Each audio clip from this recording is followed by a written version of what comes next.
This is a video on whether an opinion thinker and a knowledge thinker can be in a good and positive relationship. This is another ad hoc tell a friend video. A little bit researched, and I hope to receive a lot of feedback on that. Now, I have done another video on opinion versus knowledge, what the two differ, how they differ, and a lot of that is also based on Jordan Peterson, the content he did and the clarity he defined these things that inspired me to do actually that. So the first thing is, well, I'd like to show a concept that Peterson introduced, and that is, he showed that maybe at the age of 30 or so, you discover that 100% of the knowledge you have in your brain, or what you think is knowledge, is relatively vague. You know, you have some stuff in your brain, but you don't know how good it is. So you don't know whether it's knowledge or whether it's an opinion. And what he then says is he throw away the 95% of stuff you don't know that this is true, it's just an opinion, and base it now your life on the 5% that you think this is real. And then invest, he mentioned something like 10 years of very, very hard study and very scientific study to actually pull up your knowledge to maybe plus minus 100%, but this is now knowledge. And knowledge is always based on probabilities. So you know that that this knowledge I have is maybe just 100%, just 95, 90%, 80% true. So it also says something like what I know, what I don't know, so you can separate the two, and then you have something like the in-between, because you have probabilities. So in both you have probabilities in between, and then what you do is you always listen to people that have other opinions, but you listen to learn. So to listen to enhance what I don't know, enhance the probabilities, to kind of understand what I know and enhance that. So always listen to learn, which I think that's really, really very, very powerful. And what Jordan Peterson said is this time here was kind of I would call it the intellectual, scientific awakening, and this kind of leads to a total scientific discipline thinking, or so it leads to very disciplined scientific thinking. Now, this was a kind of a side note on how to become kind of a really great knowledge thinker. Now, when you look at relationships, you might say, is it actually possible that an opinion thinker and a knowledge thinker meet and actually want to go into a relationship? And I think it's actually quite easy, because when you find in a relationship, when you try to find a partner, you have these three brains, which I usually say it's the intellect, it's the limbic system for the feelings, and it's the reptile brain. And when you kind of look for a partner, then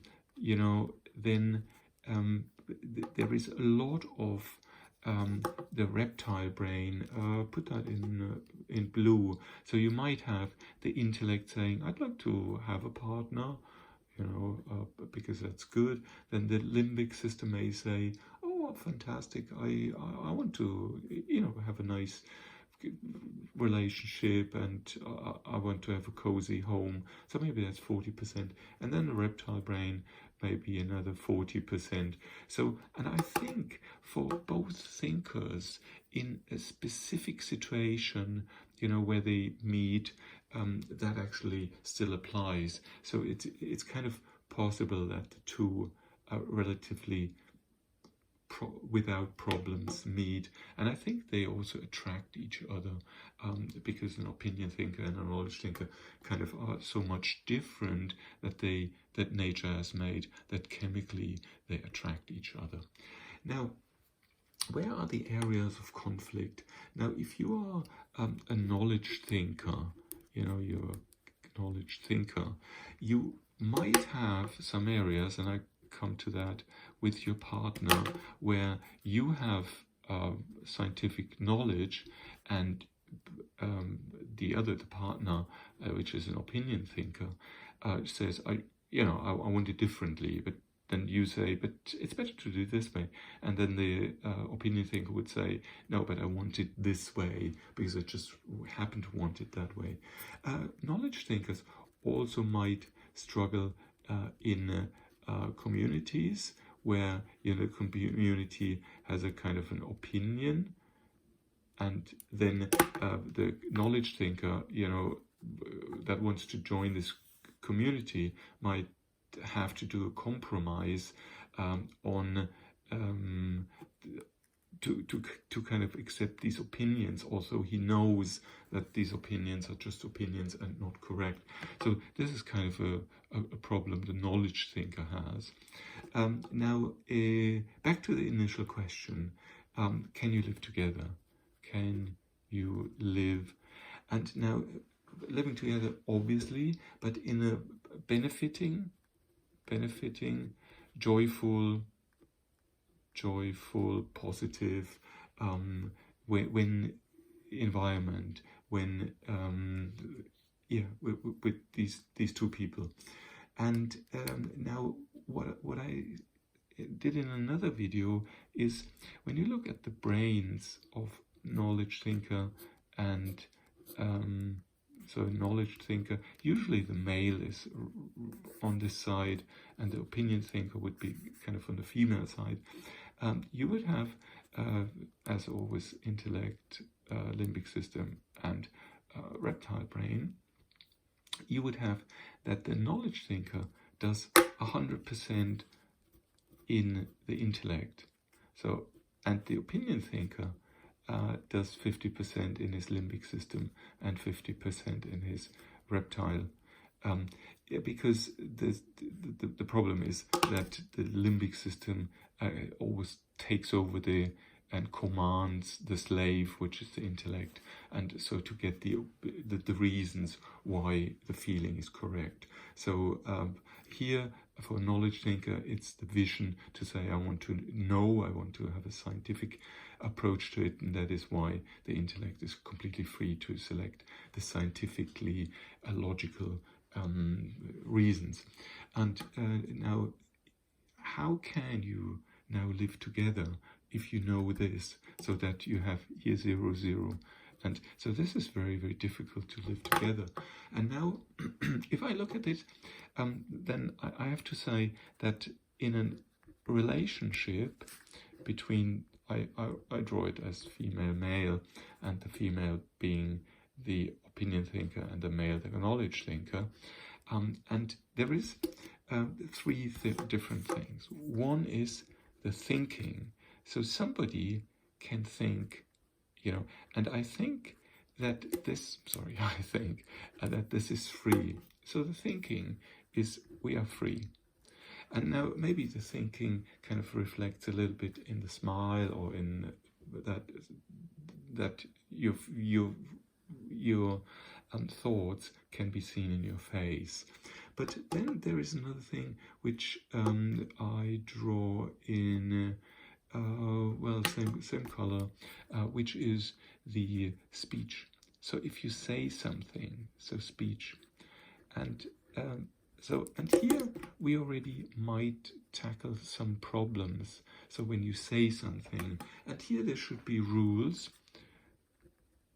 So, for example, but these rules you usually get from every like pair therapy or so on. So, do not criticize the other, or do not force the other to do something for you. So there can be rules to say, look, this shouldn't be. But then there is another thing, and this is the activities, so, and the activities are usually with both people, because if they live together, the activities are, what house do we want to live in? What food do we eat? How do we educate our kids? Do we want kids? And these things. So here you will have so thoughts, speech, and now we are in activities. So this is physical. So these ones you can actually touch. And now, or where do we go on holidays, travel, and so on. And here, the knowledge thinker and the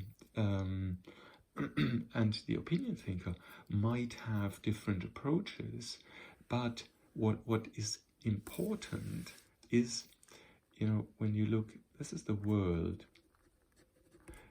The knowledge thinker will have a very analytical view on the world and will then say, okay, I'd like to buy this kind of food because it's healthy, and I'd like to educate my kids in a way because I read or I heard from somebody that this is the best thing to educate people. Or we traveled there, and let's say we go camping because it costs less, because we want to also pay the apartment. And that would be kind of the knowledge thinker saying that.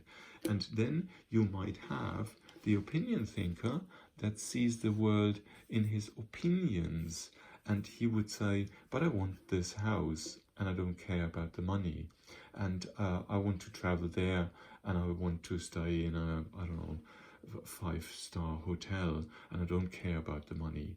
And the kids, for example, they should feel I don't know, cozy, and maybe making them like overprotective coziness and so on is maybe short term okay, but long term not. And here the opinion is, but I like that, and my feelings are for this and that. But then, do your feelings reflect long term things? And long term, so long term, which means financial long term, which kids education long term, and so on. So I would say that rather the long term view would be the knowledge thinker, while the short term thinker will be the opinion thinker. And so I see the biggest problem actually here in the activities, and I don't know, and this is actually one of the things I'd like to address in future videos, is how can we set up rules for activities and physical things we do in such a relationship. And to end, I'd like to talk about a story I experienced myself when I was a student, and I talked to a student who studied economics, and he bought himself a car, and he was very fond of the car. And so I said, oh, that's a great car. Yeah, fantastic. Oh, you bought it new. Yes. Oh, okay. And so that, I think it was kind of the times when there was still Deutschmark there. So it's like 30,000 Deutschmark. And I calculated immediately from new, and I calculated, okay, so that car will cost you around 700, I think it was 750 Deutschmark per month. And he was a student, and the comment he said, but a student of economics, the comment he gave me kind of stayed for all my life, and that was, do not tell me how much this car costs, because then I cannot enjoy the car. And this is for me something that is so kind of so central to a lot of behaviors, a lot of things you hear And a lot of things you have to cope with when you're a knowledge thinker, that somebody wants to tell you, no, I do not want to see the reality. I do not want to see the scientific view of the world, because then I'm unhappy. And this sums it up for me. And I think, obviously, I'm kind of on this side of a knowledge thinker, following Jordan Peterson's advice. But please share your comments, and I try to sum up this thing. How can different people live together in relative harmony, although they are knowledge thinkers and opinion thinkers? It's not only true for relationships, but also for interactions with friends and family. Thank you very much for listening, and bye-bye.